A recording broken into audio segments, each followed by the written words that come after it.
Hello, and welcome to my podcast, Where the Dark Corners Are.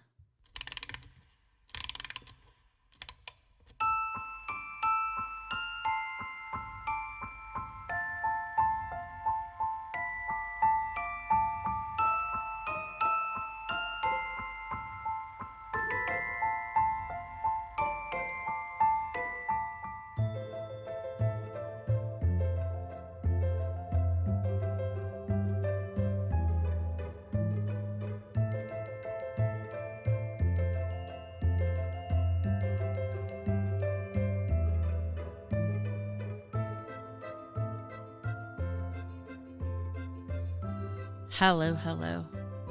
I am Vina, and I am your Dark Travels hostess. Tonight, we head to the east, the eastern seaboard, I guess, the east coast of America. Basically, for us, for me, on the other side of the country.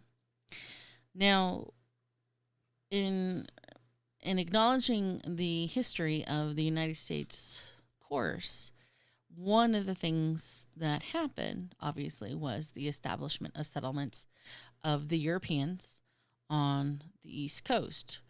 Now, granted, there were Native Americans prior who had established nations, Native American nations, but for the development of the town we now know as Charleston, South Carolina, it all began in 1663 with a charter grant granted by King Charles II. I think we're now going to crown in May of 2023 King Charles III.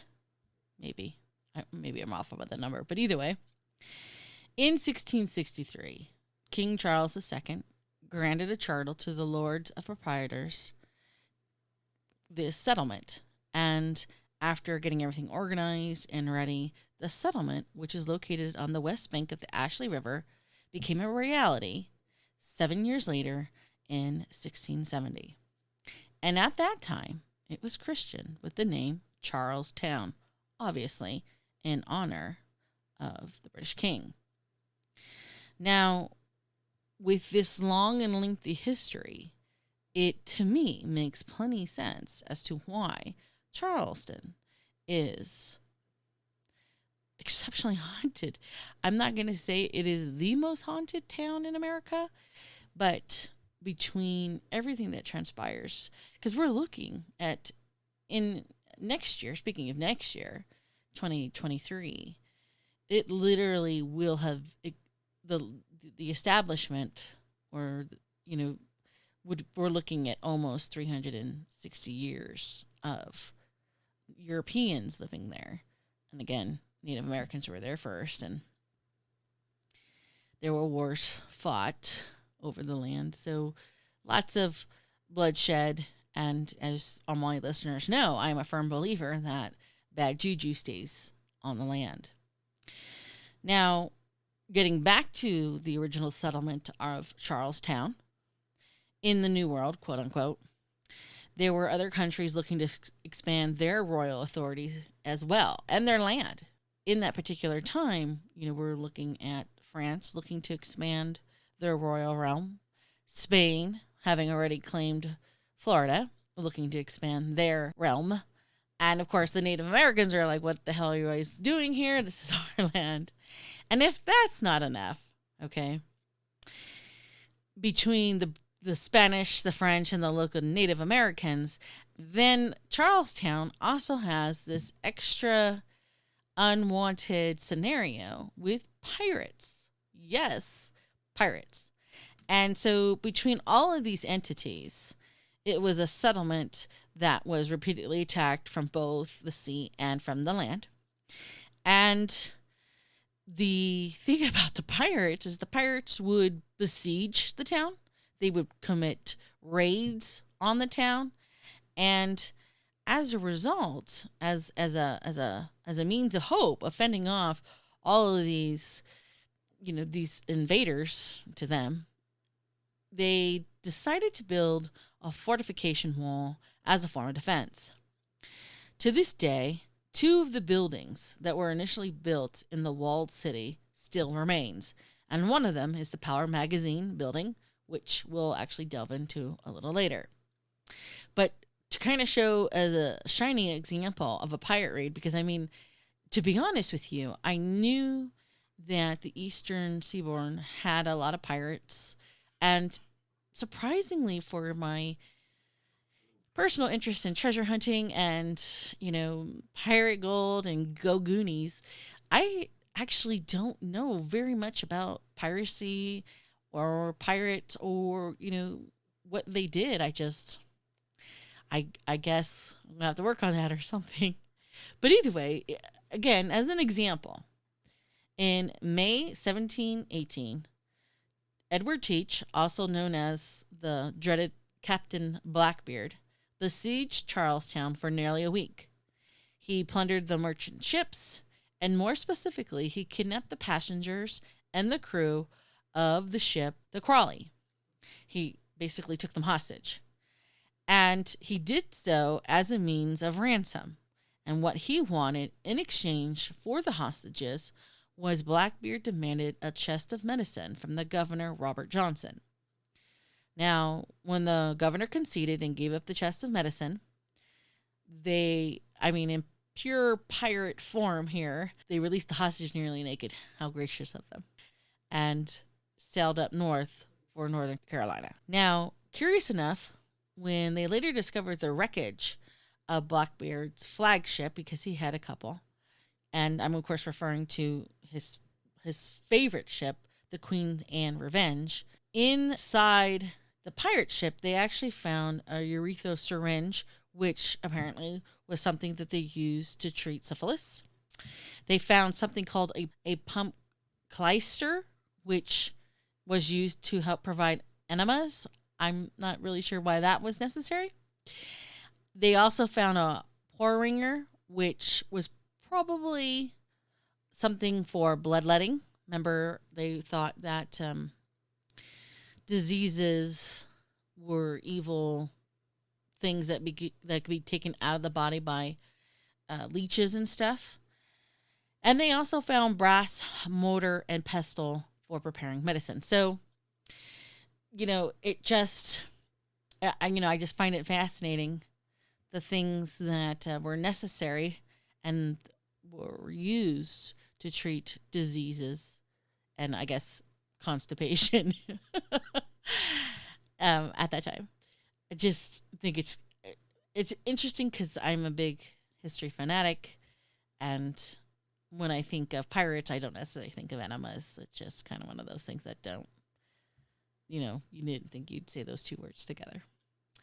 So anywho, but living in South Carolina and over the course of the 360 years, without a doubt, was definitely trying times. We're talking between the wars, between the colonies in terms of against other nations, against the Native Americans, against the pirates, the hurricanes, the diseases that went rampant, because there were a lot of other pandemics besides COVID, and especially in the South, and just everything else going on, and not having antibiotics or Tylenol to treat these things.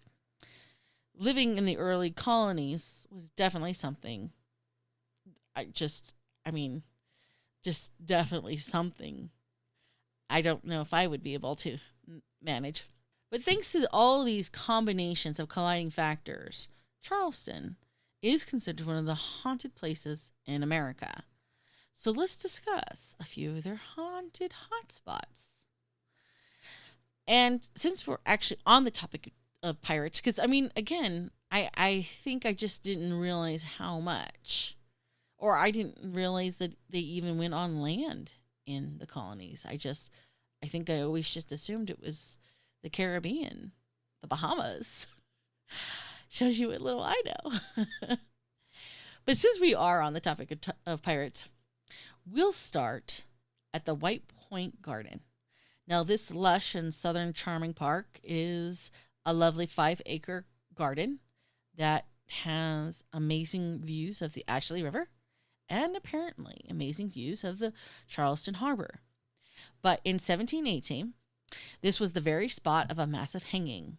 Apparently, the gentleman pirate Stede Bonnet and his entire crew of about 50 pirates had been captured and were brought to this very place to be executed.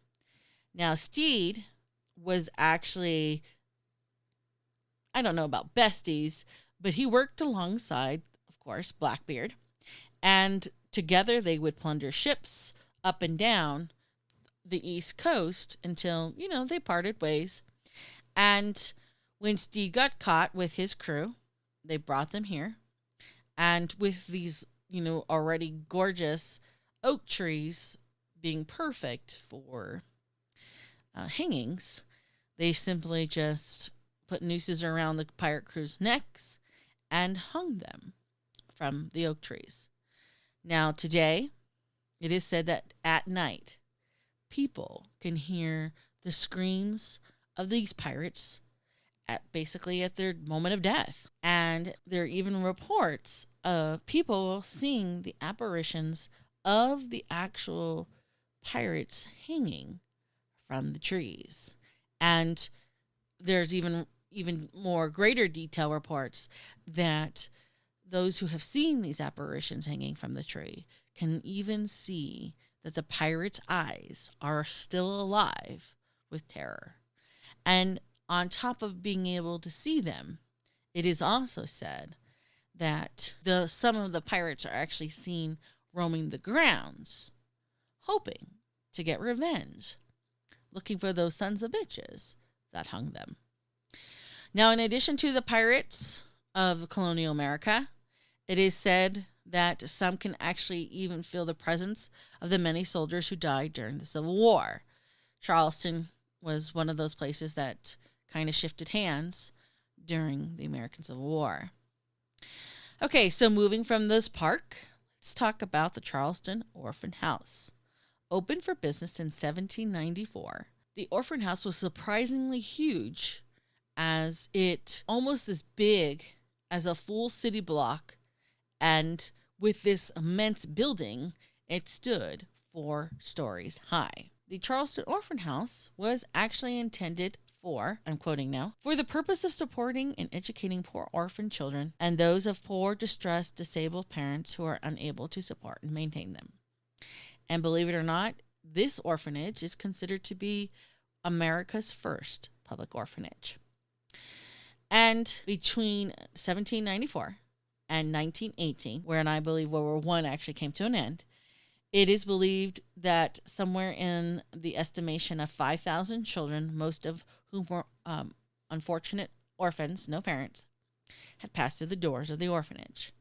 However, in 1918, a large fire destroyed most of the building and sadly took a lot of the lives of the children. Today, the original building and subsequent buildings are gone. In 1951, all of it gets levied for a Sears department store, and the new structures that have been raised on the land does not necessarily mean that the spirits of the children who unfortunately perished in the fire have disappeared. In fact, people who have occupied the new building have reported seeing children running around. They often have seen lights of unknown sources. They hear running footsteps without, again, nobody supposedly there. They've heard giggling from the sounds of children. They've heard high-pitched shrieking. And in the Berry Residence Hall, which houses students, some of the students, as the students are lying in their bed, staring at the ceiling, have sworn they've heard this distinct sound of marbles falling and rolling about, in addition to the sound of little children singing Ring Around the Rosie repeatedly at night. So, again, going back to the idea of bad juju happened here, the bad juju gets imprinted, or the spirits get imprinted on the land where they unfortunately perished, and their essence still exists there, as if they're still there. Okay, let's talk about the Provost Dungeon and the Old Exchange Building. This building is located at East Bay and Broad Street, and it was used as the customs house, the public market, and a meeting place.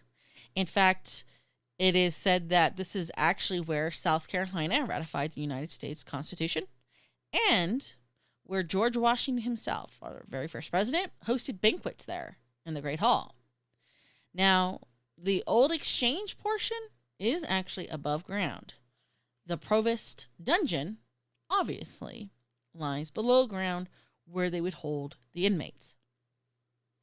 And the inmates would typically pirates, normally, who had been caught and basically were awaiting trial and the inevitable execution.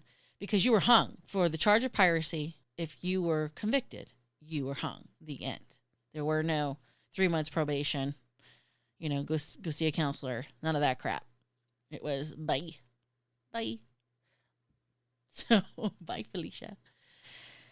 And furthermore, as part of their punishment, as inmates in the dungeon, they were denied food, they were denied water, and they were often chained to the wall and basically left there to either die from hanging or, wait until their trial and die from hanging, or they died from disease, some type of injury, because, sometimes they fall down the steps by themselves, or parasites, or rodents. And if the dungeon, because it flooded a lot, in Carolina, it rained a lot, if it flooded, the jailers would literally do absolutely nothing and let the inmates drown and die. And so with the little energy the inmates had and nothing else to do, they would obviously complain and moan and groan in protest of being starved, and protest of thirst, and protest of their dire fates. So essentially, it should not come to no surprise to anyone that visitors today have had paranormal experiences. So we're talking people report the sensation of chills, not dog sneezing, as you can hear in my background. People have reported the sounds of terrifying screams. People have reported the sad, gasping moans that I discussed earlier from the unfortunate inmates. And it's not just visitors who are reporting these paranormal activities. In fact, the staff as well. In addition to the noises down in the dungeon, staff have reported cold spots upstairs. They have seen doors shut by themselves. And they have described hearing footsteps above them in the upper floors when, again, the building is pretty much empty. And they believe that it's the inmates below ground, but it's probably those who had worked in the public market, in the customs house, in the early beginnings of this building. So that alone should tell you how long the history of this building in Charleston itself is. Now, as I mentioned before, to fend off the raids and the attacks from the Spanish and the French and the local Native Americans, the settlers initially built a fortified wall. And today, 2 of the original buildings that were part of this fortified wall still stands. And one of them is known as the Powder Magazine. So, because it was part of the original wall of the original settlers, this building is considered to be one of the oldest buildings in the history of Charleston or of South Carolina. But either way, when it was part of the defense fortification, the British would house the arsenal there, the gunpowder. And when it was retired from use in 1780, it basically became a privately owned building, exchanging hands, buying, selling this building. At one point in time, it was a print shop, it was a carriage house, it was a wine cellar. But today, the Powder Magazine is a museum about the colonial history of Charleston. So if you want to learn a lot about the history, especially its beginning settlement, this is definitely the place you want to be. Now, as I said before, with this history of fighting over this land, it is believed that the people that have died on or near this location might be roaming around this building. But one entity that kind of has a lot of people shaking their heads because they don't know why, but they firmly believe that Anne Bonny is one of those entities who is hanging about this museum. Now, for those of you who don't know, she was one of the very few female pirates. In fact, the only other person that comes to mind when we think about female pirates, colonial America, my immediate thought is Mary Read. But back to Annie and potentially haunting this museum. Long story short, Anne Bonny was born Anne Cormac in Ireland sometime between 1690 and 1700. They don't know for sure. It's interesting because when I did my research on this, like 4 out of the 5 said, we're not really sure her birth. This is just an estimate. And then one place said, oh no, she was born on this specific day, which I thought was kind of interesting. But either way, she was born in Ireland. She came to Charleston with her parents. Unfortunately, her mother died when she was 12. Being a fairly rebellious teenager, Anne hooked up with a pirate dude by the name of James Bonny. She ran away from her father's plantation and turned pirate with old Bonny. Then sometime between 1714 and 1718, James and Anne relocate to Nassau in the Bahamas, and James basically becomes a turncoat. A turncoat is a trader. And he rats out his pirate buddies to Woodes Roger, the governor of Bahamas, and he and Anne settle into basically what's going to be a quiet fisherman's life, in theory. However, in the spring of 1719, Anne meets a British pirate by the name of Calico Jack, a gentleman, a pirate by the name of Jack Rackham. They become lovers in the nighttime. Then in August 1719, she's like, I'm out. Consider this a divorce, you son of a bitch. And she sails off with Rackham. Together, they capture a sloop by the name of the William in the port of New Providence, and they start their own, Caribbean pirate life. Now, they do actually have a small crew, and she does dress up as a man, and as such, when they take on new people, this one particular pirate crew member kind of sticks out, and Anne kind of hones in on this person and realizes that, like her, this is a woman dressed as a man trying to live her best pirate life. And that, of course, would be Mary Read. Now, the one thing I did actually know about pirates was that pirates kind of didn't want women on their ship. They considered a woman on the ship a bad omen, a bad sign. Like, bad shit's going to happen. That's a bad idea. Black cat. And part of the pirate articles, they said, hey, no women. And definitely no young boys, because they didn't want predatory behavior of the pirates, and they didn't want any fighting over the women for, sexual favors of the women. They didn't want any of that. They had other problems going on. They had to focus on that pirate treasure.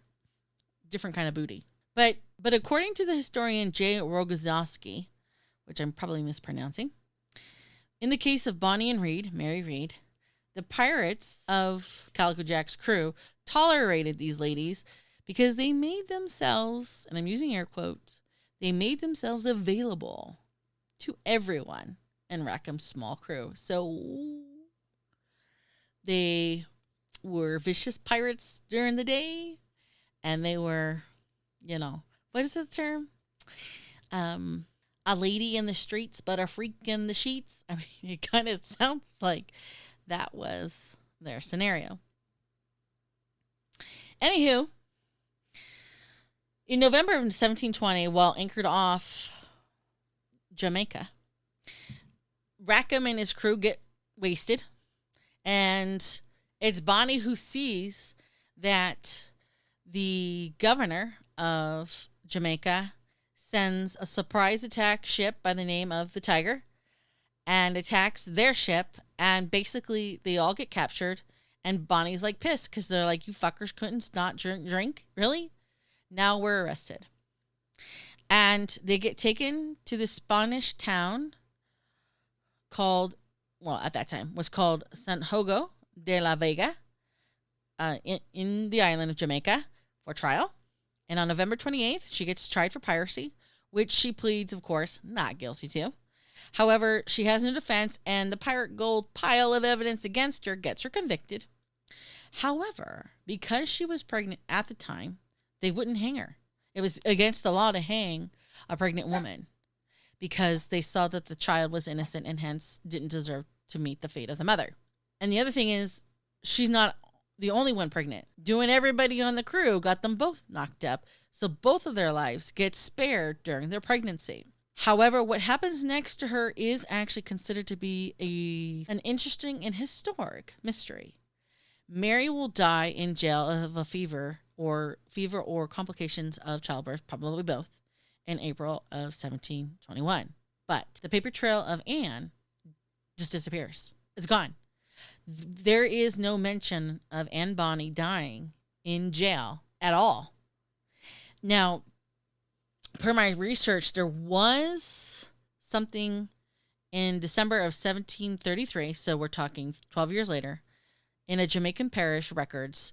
It states the death of one Anne Bonny, but they don't know if it's the same Chicka Chicka Boom Boom, the same infamous pirate, or not, because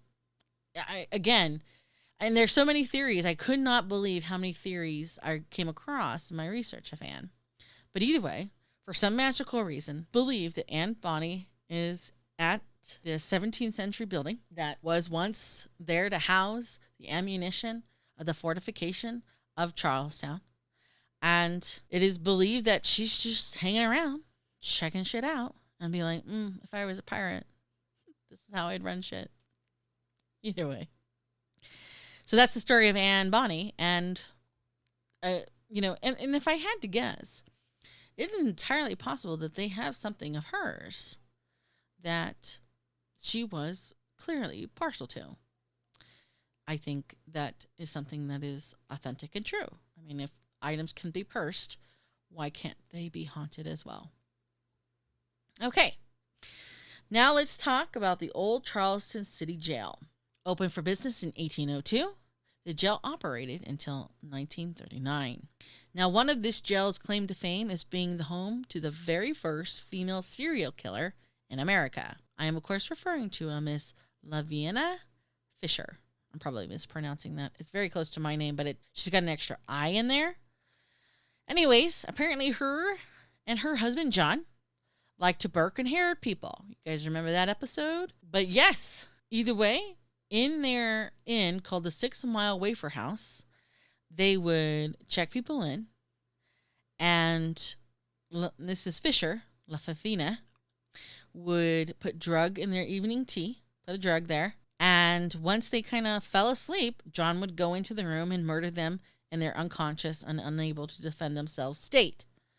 Or it was actually even said that they had rigged some sort of collapsible bed into this pit of deadly spikes. So it's like the bed would fall into the ground and the unfortunate drugged person would fall and land on the spikes and essentially be murdered. Now, they do get caught because one of their check-ins decides, I'm a coffee guy. I'm not a tea person. And instead of drinking the tea, they actually pour it out when she's not looking. You know, they didn't want to hurt her feelings. They didn't know she was a murderess. And when John came to kill the guy managed to run from the house and alert the police. And as a result, they get arrested and both get hanged at the old Charleston jail. And here's the clincher, and this part kind of killed me. When it came for John to be hung, John, cried like a bitch. It kind of sounded like, I'm sorry, please forgive me, God forgive me. He wasn't crying like that, though, when he was killing people. But Lafina, her last words were alleged to be, if anyone has a message for hell, give it to me, and I'll carry it. So, I mean, she took it. She was like, I did this rotten shit. This is where I'm going. Bye. Oh, and if you got a message, I'll pass it on. And in addition to these fine citizens, obviously this jail was used to house slaves and pirates and soldiers from both sides of the Civil War because, again, Charleston was a hotspot. And it would switch occupation. Sometimes the Confederates had it, sometimes the Union had it, and they obviously used the prison to hold their prisoners of war at that time. So let's talk about what's happening at this historic jail. People have reported seeing and hearing heavy doors slamming by themselves. People have reported that objects get either moved or disappear completely on their own. People have heard voices in otherwise, you guessed it, unoccupied rooms. People have reported seeing shadowy, human-like figures traveling down the corridors. We're talking even orb sightings. We're talking noises such as chains being dragged across the floor. And again, this is an empty jail. But the major claim here is that people have sworn that they have encountered the ghost of Lafina Fisher. And, I mean, this place is so hot with paranormal activity that a variety of ghost investigators, well-known ghost investigators, have gone in and investigated this hotspot. So, again, definitely, and I want to say this sounds familiar to me, but I'm not going to swear to it. Okay, moving on, let's talk about Fort Sumter. Now, in case you're not familiar with the history of the United States, there was a civil war between the states in April of 1861. And it all gets started with the firing on the Union-held Fort Sumter on April 12th, 1861. The Confederates fired onto the fort, and as a result, the Union Army Major Robert Anderson on April 13th surrenders the fort to the Confederates.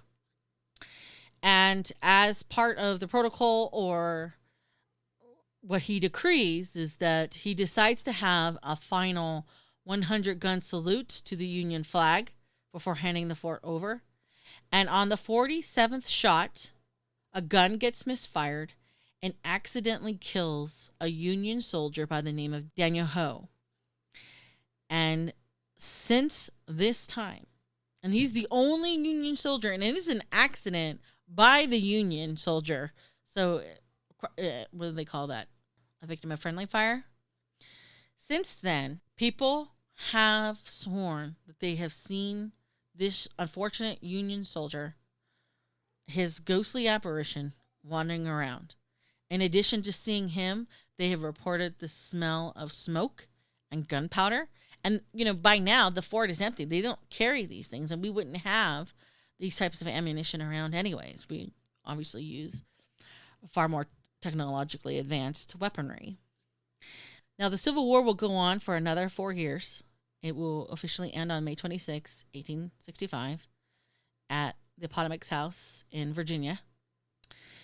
And this actually will create a lot of haunted American battlegrounds up and down the East Coast. Gettysburg, Running Bull, even Washington.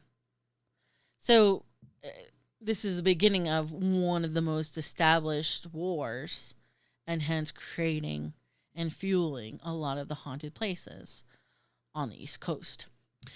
But getting back to Charleston, let's talk about, after visiting all these places and hopefully having some type of paranormal experience, you may want to go somewhere to eat. Well, believe it or not, the Bocce Italian restaurant, Bocce, I'm not Italian, so I'm probably mispronouncing this, is actually one of Charleston's most haunted spots. And it is believed that the entity that is a very active entity and engages with people today. It's not a residual entity. The entity that is haunting this particular restaurant absolutely hates locked doors. Like, The entity will bang on the door until it's open or unlocked. It will unlock the lock if it's possible and push open the door. It's like, who the fuck locked this? No, you didn't. I'm going to help you resolve this. And apparently it's like pretty prevalent. So if you are interested in checking out a restaurant that has, I wonder though, in my research, I don't know if that included bathroom locks. So ladies, be careful. But either way, after you eat a lovely Italian meal and you are wandering or hoping to find a place that is equally haunted in terms of staying somewhere, I recommend the Battery Carriage House. I mean, the pictures I've seen are pretty beautiful, and it does seem to be getting some pretty good reviews. This carriage house, the Battery Carriage House, is located at 20 South Battery. It was initially built in 1843, so prior, almost 20 years prior, 19 years prior to the American Civil War. So obviously probably built for some rich Southern family. But in the course of its years, it's transferred hands, ownership, before becoming the inn that we know it as it is today. But as such, guests of the inn have reported seeing spirits walking around the grounds. They have reported having the experience of unexplainable sounds, no known source. And there's even reports of guests basically waking up and finding that they are not alone. They got a ghostly bedmate that they did not realize was there prior. Now, if you want to know very specifically, according to my research, there are 2 rooms at this particular inn that you really want to look for. Room 8 is apparently haunted by a headless torso. And he's missing his head and his legs.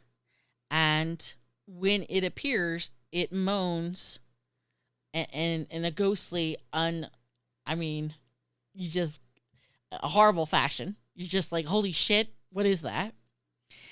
And over the course of people looking into this headless torso guy, they've come to believe that this is a apparition of a Civil War soldier, or the torso that remains, and he's just like, what the fuck happened to me? And you're like, what the fuck happened to you? And the other room that you may want to consider is room 10. Whereas the headless torso might make you shit your pants, this guy, the gentleman caller, that's the name that they give the ghost, he is more like, pretty ladies. Women who have had the opportunity to spend the night in this room have said that they have found him to be stroking their hair while they're asleep. And even though it's like, who the fuck is touching my hair? It's not like a scary experience. It's kind of more like a soothing moment. Like, oh. But a ghost is still touching you. So take it for what it's worth. Now, this inn does have 11 bedrooms in total. And from what I could tell, it's beautiful. And I mean, we're talking antique beds. We're talking sitting rooms and fireplaces. We're talking, just your basic Southern charm of a building. But that's it. That's what I have for you tonight. But bear in mind, I literally had my pick of the ghost haunting Charleston, which is not, by the way, the capital of South Carolina. Surprisingly, it's not. But either way, that is what I have for you tonight for Charleston, South Carolina. And normally I give my speech regarding Facebook and our email and our closing commentary. But tonight, I simply would like to dedicate this episode to a beloved friend who has died. Miss Elizabeth, wherever you are, thank you for being my friend.